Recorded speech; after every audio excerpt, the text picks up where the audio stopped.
Nang payagan na sina Naruto at Bee na sumali sa gyera, agad silang dumiretso sa battlefield at agad na sinalubong ng mga transformed na White Zetsu Army.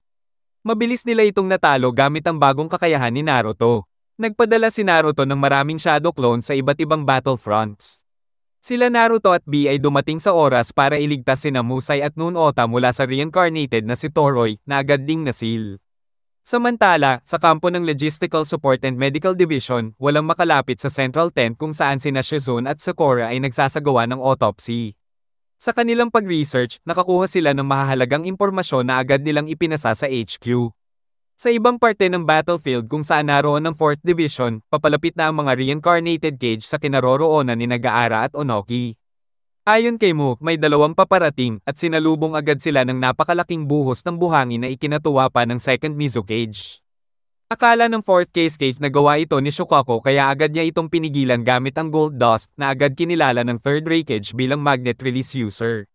Laking gulat niya nang hindi si Shukaku ang nakita kundi ang sarili niyang anak. 3 sa 4 na cage ay agad na natrabaho at natrap ng Sand Arms ni Gaara. Simulang ang nakaiwas pero agad din siyang hinarap ni Onoki gamit ang Dust Release, Detachment of the Primitive World Technique.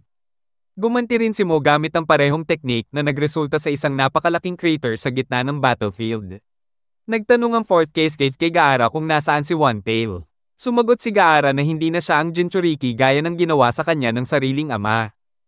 Habang nagkakaharap ang magkabilang panig, nabigla ang 4th Case Cage nang malaman niyang hindi na Jinchuriki ng One Tail si Gaara, at mas lalo pa siyang nagulat nang marinig na may mga kaibigan na ito at siya na ngayon ang Case Cage.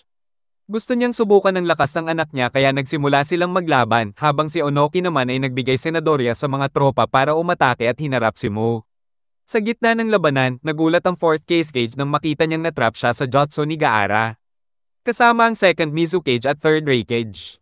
Nang makita niya ang buhangin na naging hugis ng yumaong asawa niyang si Karura na pinoprotektahan si Gaara mula sa isa niyang atake, napagtanto niya na si Karura pala ang matagal nang nagbabantay at nagmamahal kay Gaara kahit mula sa kabilang buhay. Doon, inamin ng 4th Case Cage kay Gaara na totoo ang pagmamahal ng kanyang ina at humingi siya ng tawad sa lahat ng sakit na naidulot niya sa anak. Sinabi rin niyang maling-mali siya sa paghusga sa mga tunay na mahalaga. Nagulat si Gaara sa revelasyon, lalo na't napilitang magsinungaling sa kanya si Yash Amaro noon. Napaiyak si Gaara habang sinasabi sa ama na sobrang bait ng nanay niya, pero sa huli, ang ama niya rin ang nagbigay ng gamot sa sugat ng puso niya. Pinatawad ni Gaara ang ama niya sa lahat ng nagawa nitong mali. Ngumiti ang 4th Case Cage habang siya ay nasil ni Gaara, at buong tiwalang iniwan ng nayon at kinabukasan nito sa kamay ng anak niya. Habang mabagal na naglalakbay papunta sa hindi alam na lugar, nag-usap si Nagato at Itachi kung sino kaya ang ipapadala sa kanilang kalaban. Bigla silang nakaramdam ng pamilyar na chakra, dumating si Naruto at Killer Bee. Naputol ang usapan nila nang iutos si Kabuto na umatake si Itachi, sobrang tuwang-tuwa siya sa ideyang mahuhuli niya ang 8 Tails at 9 Tails. Nagpakawala si Itachi ng malaking fireball pero tinabas ito ni Bee gamit ang Samahada. Nagsorry pa si Bee sa espada dahil nasunog ito sa init. Lumapit si Itachi para makipaglaban kay Naruto habang pinag-uusapan nila si Sasuke. Sinabi ni Naruto na alam na niya ang totoo tungkol sa Uchiha Massacre. Nagulat si Itachi at nagtanong kung gaano nakalawak ang nakaalam. Natuwa siya nang malaman na kaunti lang ang nakakaalam at humiling na huwag nang ipakalat. Hindi pa man natatapos ang usapan, napilitan na rin si Nagato na umatake. Nagkagulo na sa labanan ang apat. Umatras sila at umakyat sa giant drill big bird ni Nagato. Doon, ginamit ni Itachi ang Mangekyou Sharingan at may lumabas na uwak mula sa bibig ni Naruto. Ginamit ni Itachi ang Amaterasu para sunugin ang mga summon at si Nagato. Sinabi niyang gumana na ang plano niya.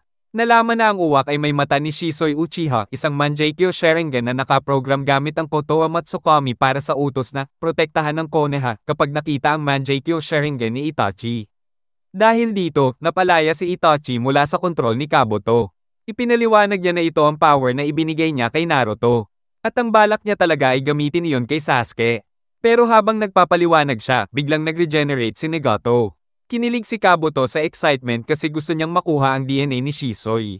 Pinaatake ulit niya si Nagato. Gamit ang Giant Snake-tailed Chameleon, tinagon ni Nagato ang sarili niya at bigla siyang nagpakawala ng Shinra Tensei na super lucky. Target niya si Bee, lumaban si Bee gamit ang version 2 form pero na-absorb ni Nagato ang chakra niya kaya bumalik siya sa batang itsura. Pagkatapos nun, nahuli ni Nagato si Naruto at naghanda na siyang kunin ang kaluluwa nito.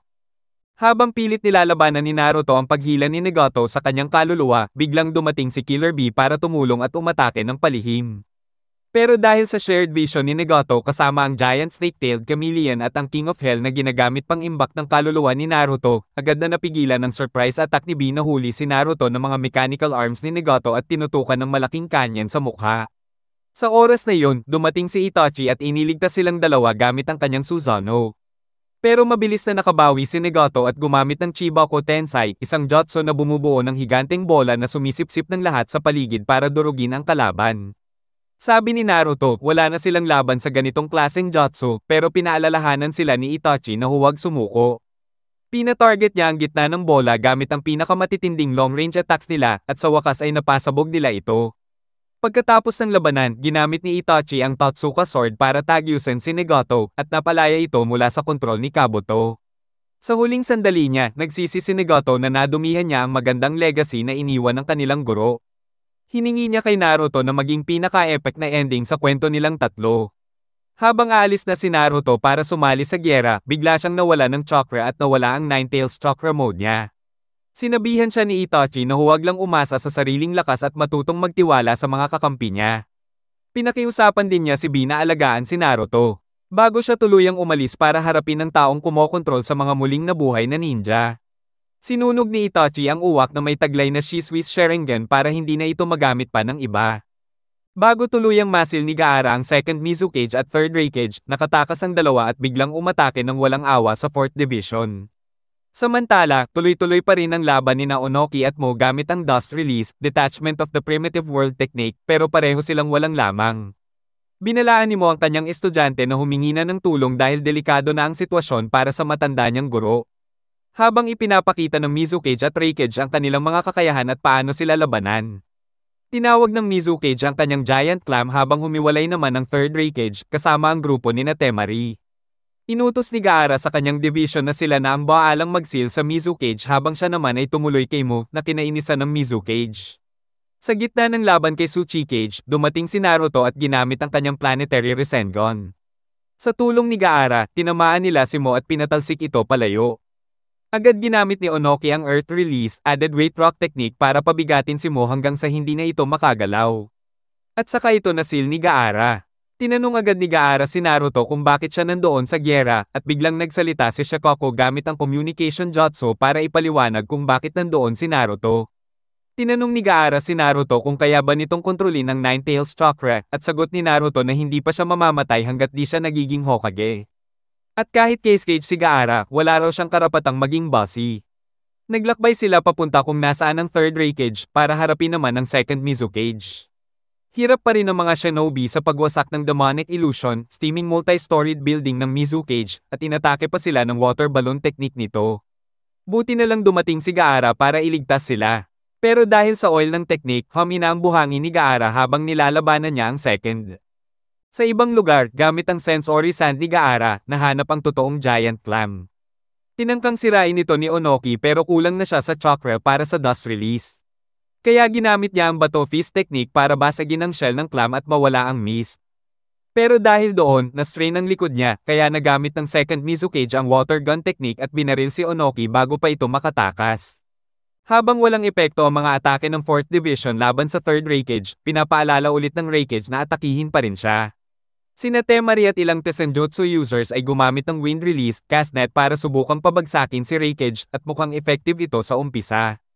Pero nang lalapitan na siya ng Sealing Team para atali, bigla silang napatras.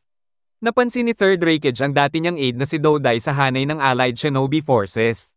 Lumapit si Dodai at sinabi kay Temari ang tungkol sa lakas ng Raikage. At na kailangan nila ng mas malakas na Wind Release para matalo siya. Wala raw ganong user sa buong alliance, pero biglang dumating ang Shadow Clone ni Naruto at nagsabing siya ang bahala. Tumalon agad si Naruto at gumamit ng Rasen Shuriken. Tinarget niya ang Raikage pero hindi pa rin ito tinablen. Umatras muna sila habang si Kabuto ay unti-unting binubura ang personalidad ni Raikage. Inutusan ni Dodai ang Earth Release users na gumawa ng pader na siya mismo ang pinatibay, pero binutas pa rin ito ng Hellstab ng Raikage. Habang muling inaatake ng Raikage ang division, nag-usap sina Naruto at Dodai tungkol sa kwento ng Raikage. Gusto malaman ni Naruto kung paano nakuha ng Raikage ang malaking peklat niya na tinatawag daw na Ultimate Shield. Para malaman, kailangan nilang tanungin mismo ang Eight Tails. Gumawa ng distraction si Dodai para habulin siya ng Raikage habang kinontak nila si Inoichi Yamanaka para i-connect sila kay B pagkarinig ng matinding labanan dati sa pagitan ni Raikage at Eight Tails. Nagplano si Naruto gamit ang Sage Mode dahil naubos na ang cloak niya sa kakasubok gumawa ng Tailed Beast Ball. Sa huli, nasaksak ni Raikage ang sarili niya gamit ang One Finger Nukite. Unti-unti siyang nadoraj at tuluyan ng nasil. Sabi ni Dodai, kahit gaano kalakas ang isang tao, hindi pwedeng siya na ang may pinakamalakas na shield at spear. Sa dulo, ang spear daw talaga ni Third Raikage ang panalo.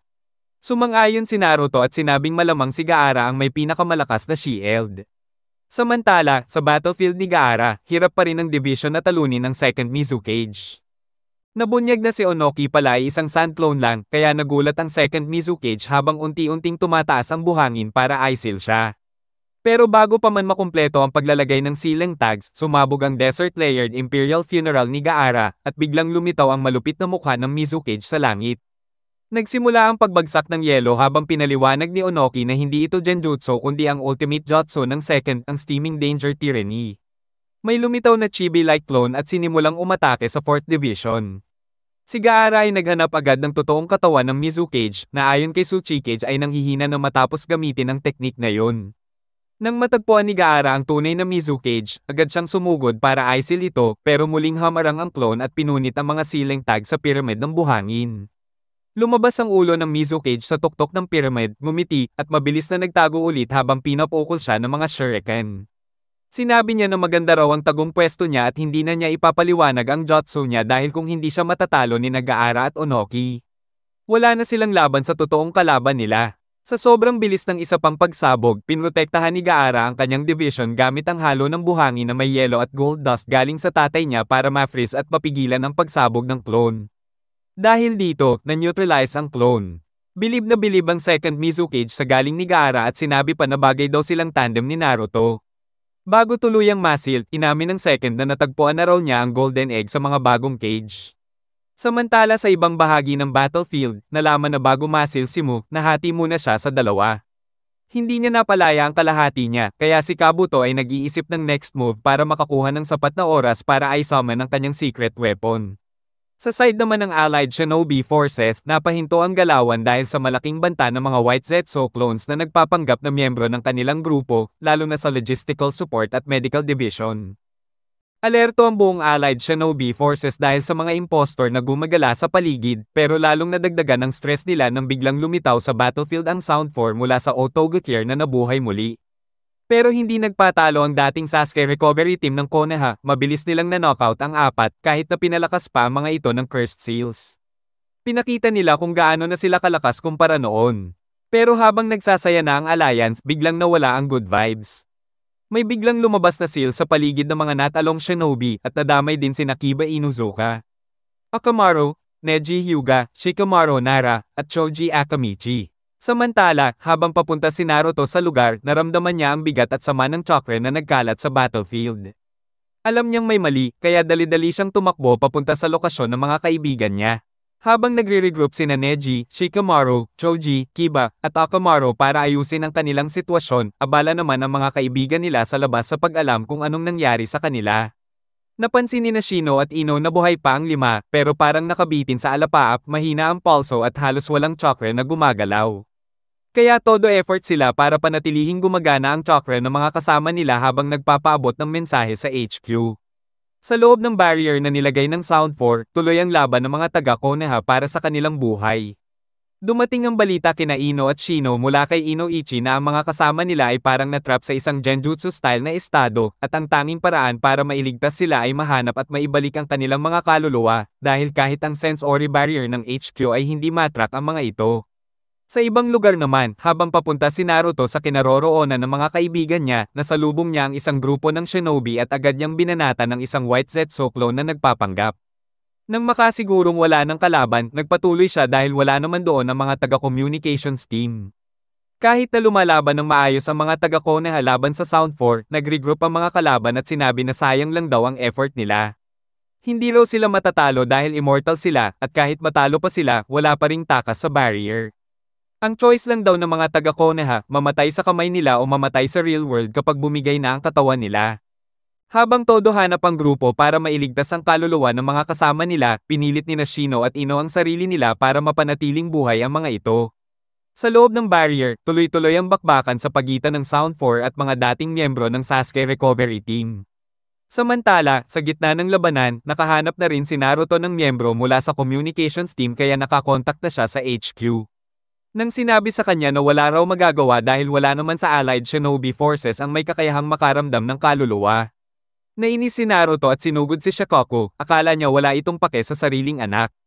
Pero sagot ni Shikoku bilang chief strategist, kailangan niya pa ring manatiling kalmado at mag-focus sa buong plano ng digmaan. Balik sa loob ng barrier, kahit sobrang effort na ang ginagawa ng Konohanins, parang hindi pa rin sapat. Lalo pa silang nalito kung bakit paulit-ulit na ginagalit ni Shikamaru ang mga kalaban kahit mukhang may coordination naman ang mga atake nila. Lumabas din ang totoong motibo ng Sound 4, lumakas sila dahil sa matinding galit at paghihiganti na nagbigay sa kanila ng kakaibang lakas. Akala nila si Orochimaru ang muling bumuhay sa kanila. Pero ang galit na iyon ang naging dahilan ng pagbagsak nila. Dahil sa sobrang tindi ng negative energy, lumampas ito sa barrier kaya natunton ni Naruto ang lokasyon nila. Naintindihan ni Naruto ang plano ni Shikamaru kaya gumawa siya ng Giant Rasen Shuriken at binasag ang barrier. Naka-free ang kaluluwa ng mga kasama nila at bumalik sa katawan. Lahat sa allied forces sobrang saya na buhay pa ang mga kasama nila. Pero si Naruto, kahit panalo na sa round na ito, nag-aalala pa rin kasi ramdam niyang marami pang galit at dilim sa iba't ibang parte ng battlefield. Habang isa-isang nalalagas ang mga natitirang miyembro ng White Zetsu Army, magkasama sa laban sina Neji at Hinata, at si Hinata ang nagpoprotekta kay Neji na kakagaling lang mula sa sugat. Naalala ni Hinata ang panahon na siya naman ang pinrotektahan ni Neji noong bata pa sila, si Neji ang inatasan na mag-train sa kanya habang wala ang tatay niyang si Hiashi na nasa ibang misyon.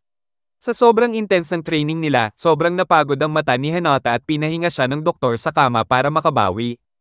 Ayaw ni Neji na mames ni Hinata ang Furry Works na balak sana nitong panoorin kasama ang Team Kakashi, kaya kahit pinayuhan siyang wag nang umalis, naghanap siya ng eye medicine plant na sabi-sabi tumutubo lang sa Valley of Judgment. Sinamahan siya ni Naruto at Sakura sa mission. Pagdating nila sa valley, biglang may umatake sa kanila ng mga creepy na nilalang na walang mukha. Lumaban sila pero mukhang maubusan na sila ng lakas hanggang biglang dumating sina Might Guy at Kakashi na nagpaalis sa mga kalaban. Ipinaliwanag nila kung bakit sila nandoon, pero sabi ni Kakashi walang silbi ang paghahanap ng halaman at bumalik na lang sila sa Konoha. Sa gabi ng Furry Works, nakaupo si Hinata sa veranda at malungkot na nanonood kahit di niya talaga makita dahil nakabalot pa ng benda ang mata niya. Sa kasalukuyan, sinabi ni Hinata kay Neji na nalaman niya mula kina Naruto at Sakura ang lahat ng ginawa niya noon para sa kanya. Matagal na raw siyang gusto magpasalamat. Dahil doon, nagkaisa silang tapusin ang laban kontra sa kaaway. Hanggang dumating si Naruto sa battlefield. Habang pansamantalang huminto ang gulo sa digmaan, abalang-abala ang allied shinobi forces sa pag-asikaso ng mga sugatan at namatay. Sa kampo ng Logistical Support and Medical Division, punong-puno ng galaw ang mga medical nin habang sinusubukang iligtas ang kanilang mga kasama. Sa ibang lugar, napansin ni Kabuto na dami na ang bilang ng mga patay kaya nagdesisyon siyang gumawa ng bagong plano. Tinawag niya mula sa Edo Tensei si Hayate Gekko na nalito kung anong nangyayari. Ipinaliwanag ni Kabuto ang mga kaganapan bago at pagkatapos ng pagkamatay ni Hayate. Sa medical camp, ang mga bangkay ng mga shinobi na may Kekkei Genkai o galing sa importanteng clans ay itinatala at sinisil para maibalik pagkatapos ng digmaan. Gusto ni Kabuto samantalahin ng pagkakataon para mangolekta ng samples, kaya binuhay niya rin ang isang shinobi mula sa Suna at isa mula sa Kamogakure para bumuo ng isang grupo kasama si Hayate. Pumasok ang grupong ito sa loob ng medical camp at nagdulot ng kaguluhan. Nanakaw nila ang Kia Scroll na ginagawa ng mga medic. Habang papatakas sila, bumuo agad ang mga medic ng grupo para habulin sila at mabawi ang listahan. Nakiusap ang mga medic na isama si Yugao sa team pero tumutol siya dahil si Hayate ay dati niyang nobyo. Iniisip ni Yugao ang mga panahon na nakikipag-spar siya kay Hayate habang natututo ng Kenjutsu habang hinahanap ng search party ang team ni Hayate. Nang matagpuan nila ito, mabilis na ginamit ng silang team ang kanilang mga jutsu para pigilan ang mga kasamahan ni Hayate. Pero habang nilalabanan si Hayate, nasaktan ng ilan sa kanila sa pagtatanggol kay Yugao mula sa atake ni Hayate. Napilitan silang umatras at si Sakura at Yugo ang nag-alaga sa sugatang sina Io at Yokazi.